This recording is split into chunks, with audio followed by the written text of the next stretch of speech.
Se você já está afeiçoado, habituado a utilizar o Sidur nas orações matinais, já deve ter percebido que em algumas páginas o Sidur traz para nós o rito sacrificial e também a parte do Ketoret, que são os incensos sagrados. Será que a gente deve fazer a leitura ou a gente deve rezar essa parte? É sobre isso que a gente vai falar no vídeo de hoje.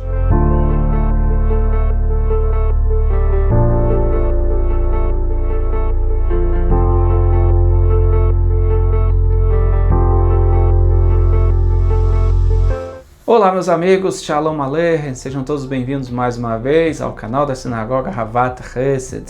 Nessa sequência nós temos falado com vocês sobre as orações judaicas. Já iniciamos, falamos sobre as bênçãos da manhã, falamos sobre o Shema Israel, que é rezado 4 vezes ao longo do dia, e agora a gente vai passar por uma parte mais delicada que consta no Sidur, né? E que a gente vai discutir com vocês se é válido a gente fazer essas orações, será que não é válido? Se não é válido, afinal de contas, por que está no Sidur? Se é válido, então por que seria perigoso, vamos dizer assim, eu fazer a menção dessas orações? Quero que você mesmo faça a reflexão e que você possa chegar ao entendimento. Se você tem o Sidur Rinat Israel da editora Sefer, que é esse aqui que eu estou mostrando para vocês, na página 32 ele começa a falar sobre sacrifícios. No Shaharit, ele diz assim, Êxodo capítulo 30, e falou o Eterno a Moisés, dizendo, e farás um lavatório de cobre, e começa desde a parte da pia, onde os Kohanim faziam a lavagem das mãos antes de oficiarem os sacrifícios. Depois, a separação das cinzas, Levítico capítulo 6. Depois, vamos para uma bênção chamada Yehiratson, que está na página 33, e daí segue com o sacrifício contínuo e depois começa a falar do incenso na página 34. Eu não vou ler agora, tá? Para que você mesmo possa ler no seu Sidur, mas basicamente o texto que está em Êxodo capítulo 30, Levítico capítulo 6 e Números capítulo 29. Será que eu lendo esse texto eu vou estar pecando? Afinal de contas é um texto da Torá. Mas vamos ler um pouco a respeito disso. E para entendermos um pouco mais sobre a razão do porquê o Sidur traz esses trechos da Torá falando dos sacrifícios, nós vamos mais uma vez usar desse livro que está aparecendo na sua tela, esse livro aqui, Quanto a mim, minha prece, de Nissan Mindel. Esse é um livro muito bom em que o Rabino traz para nós detalhes sobre cada uma das orações que constam no Sidur, ou das principais orações que constam no Sidur. Mas olha só, a parte dos korbanot, dos sacrifícios. O que Nissan Mindel traz para nós? Página 81 do seu livro, ele diz assim, esta seção das preces matinais é composta de uma seleção de leituras ou estudos da Torá e do Talmud, inclusive a Mishnah, lidando com as leis dos sacrifícios, korbanot e incenso, ketoret. Esta sessão termina com a Beraitá de Rabi Ishmael sobre os 13 princípios ou métodos pelos quais a Torá é interpretada. Há diversas explicações sobre o porquê destas seleções terem sido inseridas no Sidur para a recitação diária. Então não há apenas uma interpretação, há diversas situações que constam.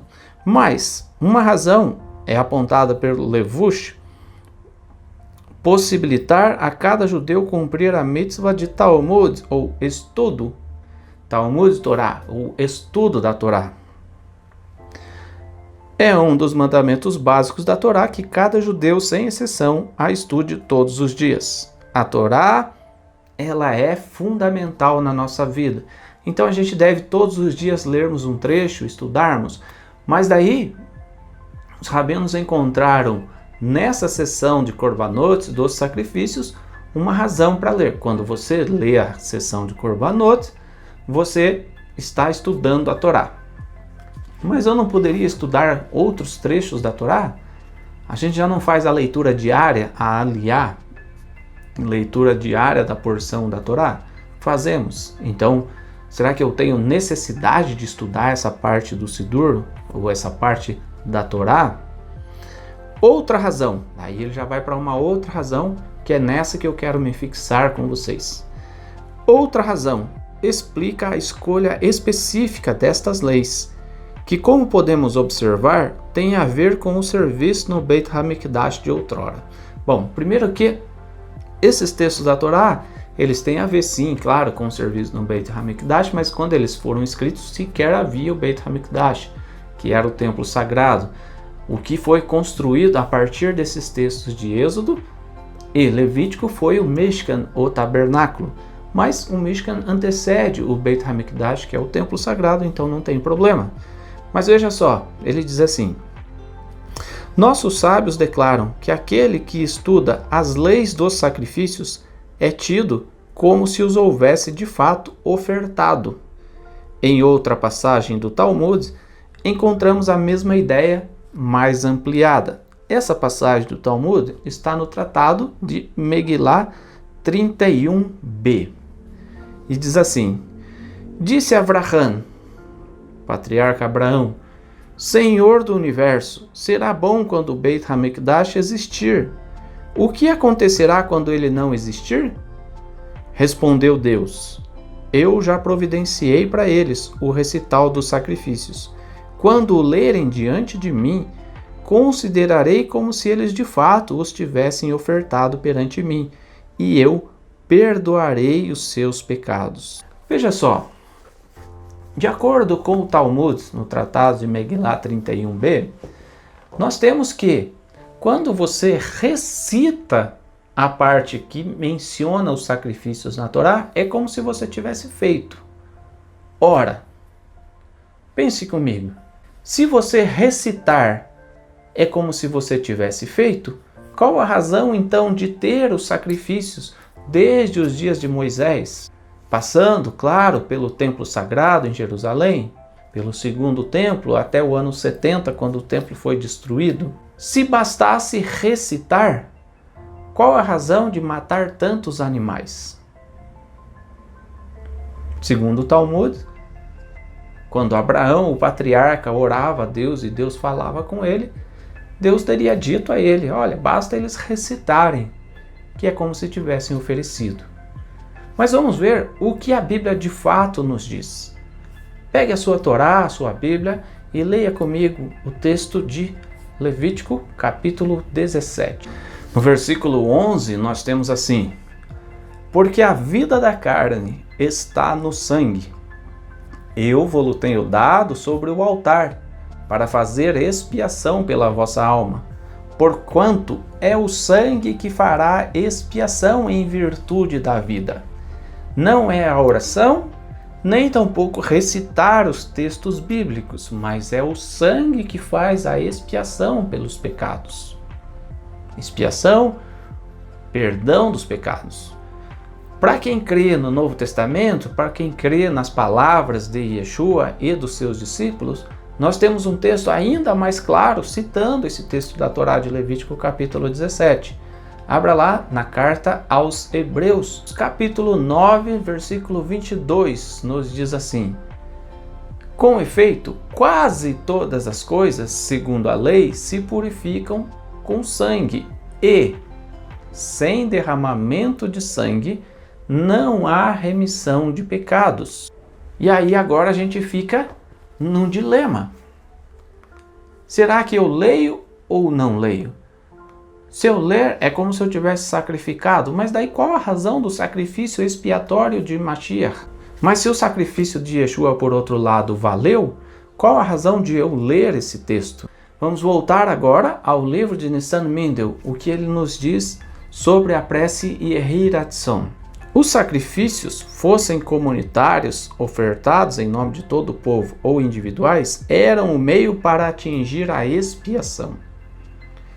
Mas daí, vamos ler a Yehi Ratzon, a bênção que está no Sidur, na página 33. Pega o seu Sidur e leia junto comigo para você entender.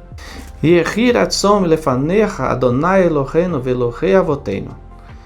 Que seja da tua vontade, ó Eterno, nosso Deus e Deus de nossos pais, ter compaixão de nós e perdoar todos os nossos pecados, outorgar a remissão de todas as nossas iniquidades e perdoar todas as nossas transgressões, e que, com brevidade, reconstituas o teu santo templo, prontamente em nossos dias, de maneira que possamos oferecer diante de ti o sacrifício contínuo para a nossa remissão, conforme prescreveste a nosso respeito na tua Torá, por intermédio de Moisés, teu servo, diretamente da tua glória, assim como foi dito. E daí segue o texto em Números capítulo 28. Se a oração diz que Deus possa perdoar os nossos pecados como se nós tivéssemos oferecido, por que então tem a necessidade de pedir para que o templo seja reconstruído, para que os nossos sacrifícios possam voltar a ser feitos? Basta continuar orando. Não seria incoerente? Se a sua oração expia pecado, para que construir o templo? Para voltar a oferecer sacrifícios, sendo que a oração também é recebida como uma expiação de pecados. Lembre-se, a Torá diz, é o sangue que faz expiação pelos vossos pecados. Se você ler o texto de Isaías, capítulo 53, ali fala que Mashiach, ele foi levado como ovelha ao matadouro, ou seja, ele foi morto pelos nossos pecados. Esse é o verdadeiro sacrifício que para nós completa. A gente não tem necessidade de voltar a expiar pelos nossos pecados através do derramamento de sangue de animais. Por isso, cada vez que nós oramos a Deus e que nós buscamos o perdão dos nossos pecados, nós invocamos o sacrifício expiatório do Mashiach. O sacrifício do Mashiach, ele é suficiente. Se você ler Hebreus capítulo 9, capítulo 10, vai falar muito a respeito desse contexto. Mas veja só, a oferenda de sacrifícios era chamada avodá, serviço. Este serviço incluía o vidui, que é confissão de pecado cometido, concentração e contemplação mental. Além disso, um pouco antes do animal ser abatido da maneira prescrita, seu dono tinha de pressionar as duas mãos sobre a cabeça do animal, como que o colocando em seu próprio lugar. Isto servia para deixar o arrependido a par do fato de que tudo o que está sendo feito ao animal deveria estar sendo feito a si mesmo, por ter transgredido a vontade de Deus. Porém, Deus, em sua misericórdia, permitiu-lhe que oferecesse um animal em substituição a si mesmo. Ou seja, a pessoa tinha que colocar a mão sobre a cabeça do animal, confessar o seu pecado, sentir a dor daquele animal, e aí sim, com esse arrependimento, ele buscar uma nova vida, e a sua oração ou o seu pecado seria expiado nesse momento, através do derramamento de sangue daquele animal.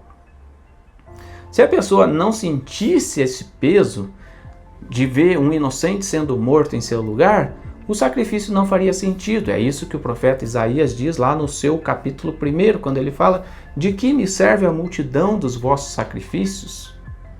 Eu estou farto disso. Davi fala, que o Senhor não quer sacrifícios. Se ele quisesse, eu os daria. Mas Deus quer a obediência. Se você for ler Samuel, quando ele fala com o rei Saul, ele também fala disso. Eis que o obedecer é melhor do que o sacrificar. Deus quer de nós a obediência, mas quando nós pecamos, nós devemos buscar o arrependimento. Naqueles dias, através do derramamento de sangue de um animal inocente. Nos nossos dias, e desde a morte de Yeshua, através do derramamento do sangue do Cordeiro de Deus. E a gente clama a Deus o perdão dos nossos pecados através do Mashiach. Mas, se não houver de fato um arrependimento da nossa parte, nem tampouco o sacrifício do Mashiach é capaz de expiar os nossos pecados. É preciso contrição, é preciso arrependimento sincero e é preciso orar a Deus. Então aqui no livro o próprio autor Nissan Mindel coloca: vidui, a confissão, a concentração e a contemplação mental de ver que o animal estava morrendo em seu lugar. Isto é simbolizado pelas 3 ações mencionadas acima, que deveriam acompanhar o sacrifício: Kavaná, concentração mental, vidui, confissão e oral do pecado, e semichá. Semichá é colocar as mãos sobre a cabeça do Corban. Agora, vamos ler a próxima bênção Yehi Ratzon, que está na página 34 do Sidur, o que ela nos diz. Que seja de tua vontade, ó eterno nosso Deus e Deus de nossos pais, que essa declaração seja tomada em consideração, aceita e estimada diante de ti, como se tivéssemos oferecido o sacrifício contínuo no seu tempo, determinado no local adequado, segundo a sua prescrição. E aí conclui a parte do sacrifício, dando a entrada, então, dando prosseguimento com a parte do Ketoret, que é do incenso, que se você vê no Sidur, está na sequência. Mas afinal, a oração expia ou não? Se você diz no Yehi Ratzon que essa declaração seja tomada e seja dita como se eu tivesse feito o sacrifício, qual a razão de ofertar de fato o sacrifício? Não faz muito sentido, né? Não faz muito sentido. Aí a gente vai na página 84 do livro, ele nos diz assim: e por não termos agora corbanotes na prática, e especialmente em vista disso, o estudo no sentido e significado dos corbanotes e as preces que substituem o serviço no Beit HaMikdash de outrora têm o mesmo propósito, nos aproximar de Deus. A prece sempre teve um propósito de nos aproximar de Deus. Os sacrifícios, Korban vem de Kerav também, de Karov, de aproximar a pessoa da presença de Deus. Mas não dá para a gente dizer que ler a parte dos sacrifícios é como se a gente tivesse oferecido esse sacrifício. Porque sem derramamento de sangue não há expiação de pecado. O nosso sacrifício foi o derramamento do sangue do Cordeiro, de Yeshua ben Davi, o Mashiach. Mas, para aqueles que não creem no Mashiach, ainda fica faltando. Por quê?